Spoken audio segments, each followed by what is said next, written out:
On the 8th day of the priestly consecration, besides the morning offering, Aaron was to take a male calf for a sin offering and a ram for a burnt offering, offering both of them upon the altar. In addition to this, the people of Israel were to take a male goat for a sin offering and a calf and a lamb for a burnt offering. This was to be accompanied by peace offerings of an ox and a ram. Each of these were to be performed in the prescribed manner. Furthermore, a grain offering mixed with olive oil was to be offered with the burnt offering and peace offerings. Leviticus 9:1-16.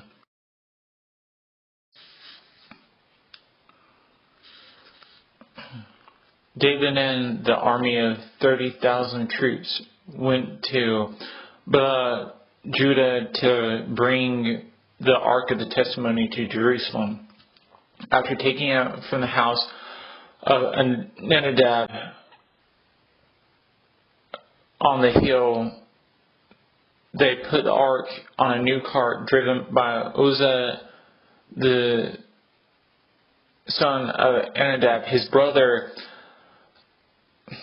Achio walked in front of the ark. David and the whole house of Israel celebrated in the presence of Adonai with all kinds of musical instruments made of cypress wood, including lyres, lutes, tambourines, rattles, and cymbals.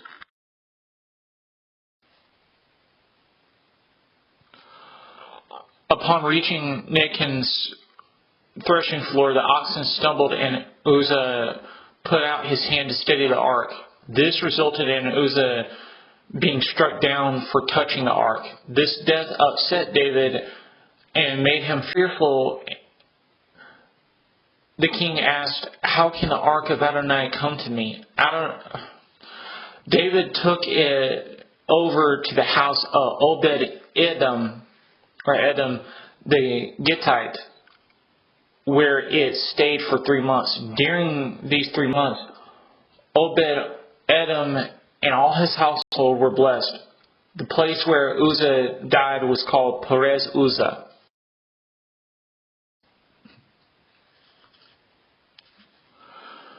David took the ark from the house of Obed-Edom into the city of David. He had 4 Levites carry the ark to the tent that he had pitched outside of Jerusalem. When they had gone only 6 paces, David slaughtered an ox and a fattened sheep. David, while wearing a linen ephod, danced and spun around with abandon before Adonai. David and the elders brought up the ark with shouting and the sound of the shofar.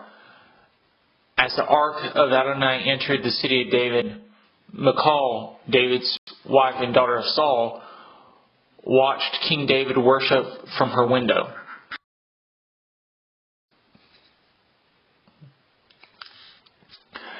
They brought the ark in and put it in the place inside the tent that David had set up for it.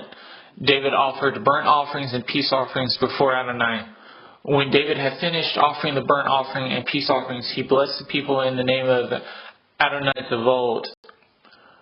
Then he distributed to all the people of Israel, to everyone there, both men and women, a loaf of bread, a portion of meat, and a raisin cake, after which the people all left for their homes.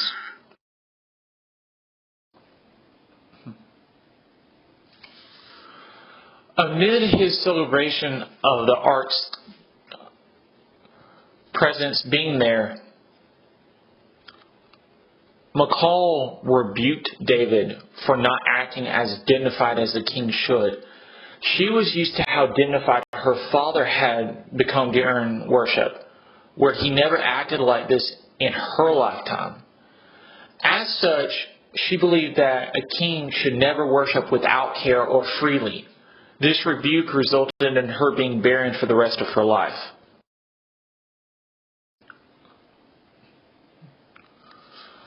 Between 1003 and 1000 BC, David spoke to Nathan, who was one of the prophets and one of his trusted advisors.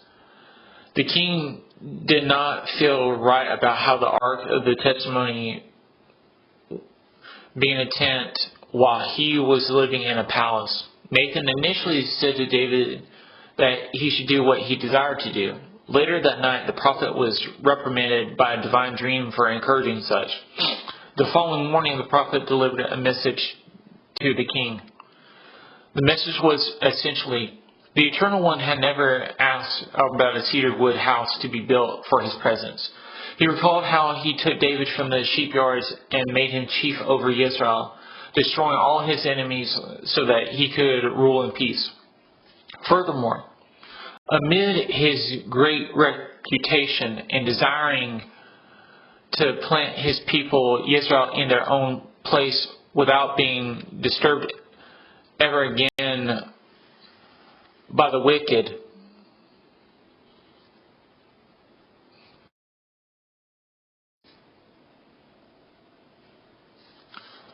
however, the Eternal One agreed to allow David to plan for a cedar wood house to be built. However, he would not be the one to build the house. Instead, a son would build it. The son would be like a son to him himself.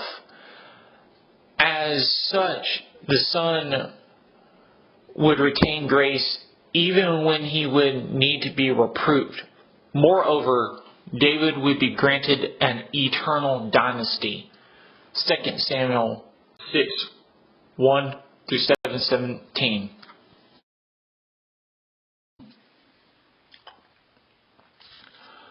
But there was a man named Hananiah who, with his wife Sefira, stole some property, and with his wife's knowledge withheld some of the proceeds for himself, although he did bring the rest to the emissaries. Then Kepha said, "Why has the adversary so filled your heart that you lie to the royal Kodesh and keep back some of the money you received from the land? Before you sold it, the property was yours, and after you sold it, the money was yours to use as you pleased. So what made you decide to do such a thing? You have lied not to human beings, but to Adonai." On hearing these words, Hananiah fell down dead, and everyone who heard about it was terrified. The young men got up, wrapped his body in a shroud, carried him out, and buried him.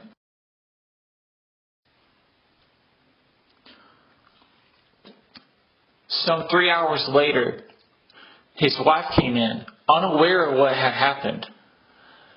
Kepha challenged her, "Tell me, is it true that you sold the land for such and such a price?"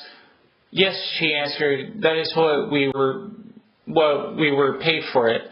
But Kepha came back at her, "Then why did you people plot to test the Spirit of the Lord?